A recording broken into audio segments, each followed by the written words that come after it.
Hello learners, आपने Durkheim की आत्महत्या के बारे में पढ़ा होगा।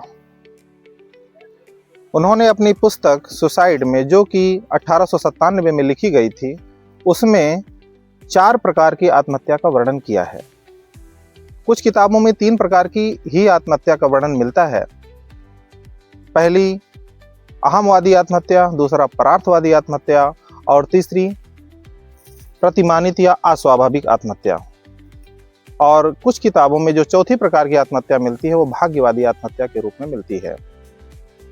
आज हम इन चारों प्रकारों में से एक प्रकार परमार्थवादी आत्महत्या के बारे में डिटेल में जानेंगे, क्योंकि दुर्खीम ने परमार्थवादी आत्महत्या के 3 उप प्रकार भी बताए हैं।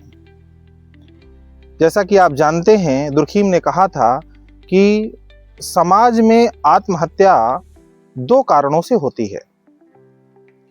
व्यक्ति के समाज के प्रति अत्यधिक लगाव के कारण या समाज से अत्यधिक दुराव के कारण। एक परिस्थिति ऐसी आती है जब व्यक्ति समूह या समाज से पूरी तरह जुड़ा रहता है, घनिष्ठ रूप से जुड़ा रहता है, उससे अलग नहीं हो पाता है। ऐसी परिस्थिति में जब वो आत्महत्या करता है तो उसे परमार्थवादी आत्महत्या कहते हैं। या फिर आधुनिकता या व्यक्तिवादिता की प्रवृत्ति के चलते समाज से पूरी तरह से कट जाता है, केवल अपने बारे में सोचता है, समाज के बारे में नहीं सोचता है, और समाज से कट जाता है, समूह से कट जाता है, और विपरीत परिस्थिति आने पर जब वो आत्महत्या करता है तो उसे अहमवादी आत्महत्या कहते हैं। तीसरी जो आत्महत्या उन्होंने बताई थी कि समाज में जब तीव्र परिवर्तन होता है तो प्रतिमान और मूल्य बदल जाते हैं, और नए प्रतिमान और मूल्य समाज द्वारा निर्मित नहीं हो पाते, और पुराने प्रतिमान और मूल्य वर्तमान समय में प्रासंगिक नहीं होते। तो व्यक्ति तो सही कर रहा होता है लेकिन समाज उसे गलत मानता है। ऐसी स्थिति में वो किंकर्तव्य विमूढ़ हो जाता है, और ऐसी कंडीशन में जब वो आत्महत्या करता है तो उसे प्रतिमानित या अस्वाभाविक आत्महत्या के रूप में जानते हैं। हम बात करते हैं परमार्थवादी आत्महत्या के बारे में। दुर्खीम ने इसके 3 उप प्रकार भी बताए हैं। पहला है अनिवार्य परमार्थवादी आत्महत्या, दूसरा है ऐच्छिक परमार्थवादी आत्महत्या, और तीसरी है उग्र परमार्थवादी आत्महत्या। जो अनिवार्य परमार्थवादी आत्महत्या है उसमें व्यक्ति समाज या समूह से इतना घनिष्ठ रूप से जुड़ा हुआ होता है कि विपरीत परिस्थिति आने पर उसे ऐसा लगता है कि समाज हमसे आत्महत्या की मांग कर रहा है।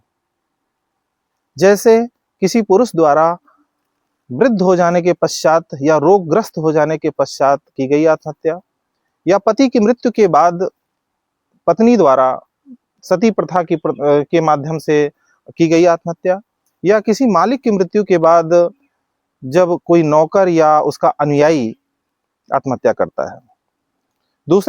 दूसरा जो उप प्रकार है वो है ऐच्छिक परमार्थवादी आत्महत्या।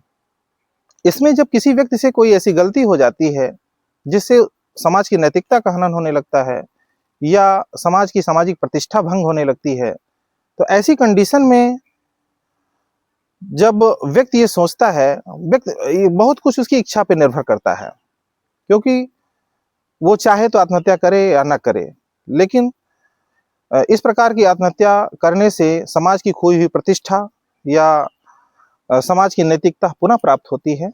तो इस प्रकार की आत्महत्या का वर्णन ऐच्छिक परार्थवादी आत्महत्या कहलाती है।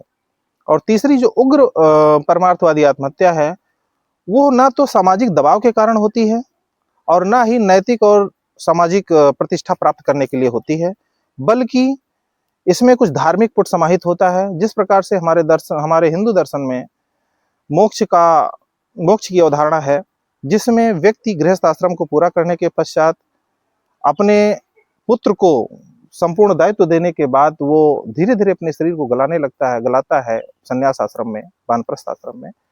और इसी प्रकार से जैन धर्म में संलेखना पद्धति का भी वर्णन है, जिसमें अन्न जल को त्याग करके शरीर को गला करके मृत्यु को प्राप्त होता है। तो इस प्रकार की जो आत्महत्या है वो उग्र परमार्थवादी आत्महत्या के दायरे में आती है। तो मुझे लगता था कि ये कुछ नया है, स्पेशल है, इसलिए मैंने आपको बताया। धन्यवाद।